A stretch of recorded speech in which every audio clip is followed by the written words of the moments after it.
I think को हिंदी में क्या कहते हैं या फिर हिंदी में इसका क्या मतलब होता है? चलिए आज की वीडियो में हम समझते हैं। आई थिंक को हिंदी में कहा जाता है मुझे लगता है या फिर मैं मेरा जा मानना है कि इसके लिए हम क्या यूज़ करते हैं? आई थिंक यूज़ करते हैं। चलिए कुछ मीनिंग और यूज़ देख लेते हैं। आई थिंक का यूज़ तब किया जाता है जब आप अपनी राय, ओपिनियन, सोच या अंदाज़ा बताना चाहते हैं। इसके मतलब होते हैं मुझे लगता है, ठीक है? चलिए कुछ एग्ज़ाम्पल हम देख लेते हैं। हमारा पहला एग्ज़ाम्पल है I think he is right, I think he is right.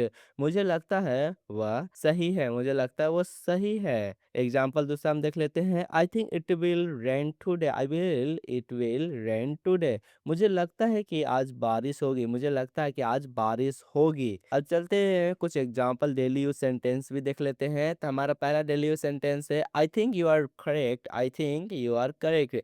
मुझे लगता है कि तुम सही हो, मुझे लगता है कि तुम सही हो। I think this book is interesting, I think this book is interesting. मुझे लगता है यह किताब दिलचस्प है।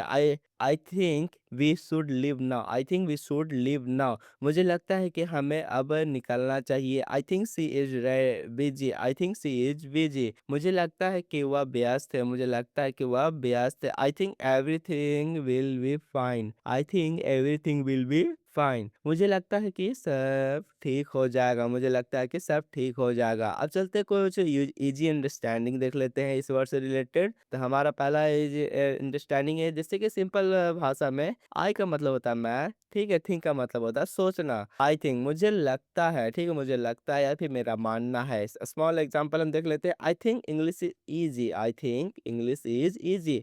मुझे लगता है कि अंग्रेजी बहुत आसान या फिर आसान है। तो इस तरह से आज की वीडियो में हमने समझा आई थिंक का क्या मतलब होता है और इसका यूज हम अपनी डेली लाइफ में कैसे कर सकते हैं। तो चलिए मिलते हैं इसी तरह के नेक्स्ट इंग्लिश वर्ड में।